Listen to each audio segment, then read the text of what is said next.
રીબડાના અનિરુદ્ધસિંહ જાડેજાની મુશ્કેલીમાં વધારો થયો છે. હાઈકોર્ટમાં તેમનો પાસપોર્ટ સરેન્ડર કરવામાં આવ્યો છે.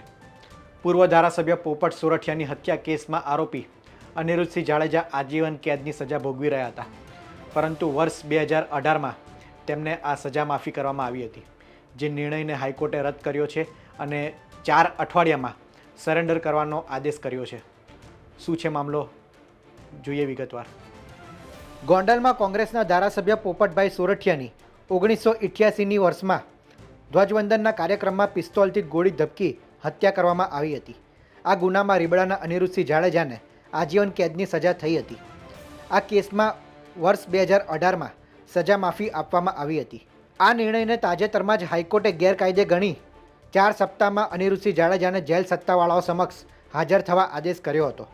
આ મામલે હવે તેમનો પાસપોર્ટ પણ સરેન્ડર કરવાના હુકમથી કોર્ટમાં અનિરુદ્ધસિંહ જાડેજાના એડવોકેટ મારફત પાસપોર્ટ સરેન્ડર કરવામાં આવતા પોલીસે વધુ કાર્યવાહી હાથ ધરી છે.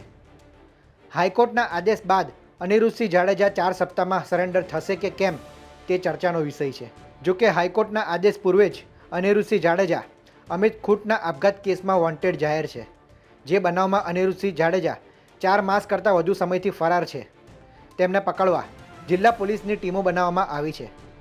ઉત્તર પ્રદેશ, બિહાર, દિલ્હી, રાજસ્થાન સહિતના રાજ્યમાં પોલીસ પહોંચી હતી, પરંતુ આરોપીને પકડવામાં સફળતા મળી નથી. અનિરુદ્ધસિંહ જાડેજાનો પુત્ર રાજદીપસિંહ જાડેજા પણ અમિત ખૂંટ આપઘાત કેસમાં આરોપી છે. તે નેપાળ થઈ દુબઈ નાસી ગયા હોવાની પોલીસને શંકા છે. જ્યારે બીજી તરફ અમિત ખૂંટ આપઘાત કેસમાં રાજ્ય સરકાર દ્વારા અમદાવાદના ચિંતન શાહ અને હિરેન પટેલની સ્પેશિયલ પીપી તરીકે નિમણૂક કરવામાં આવી છે. બ્યુરો રિપોર્ટ, ગુજરાત તક.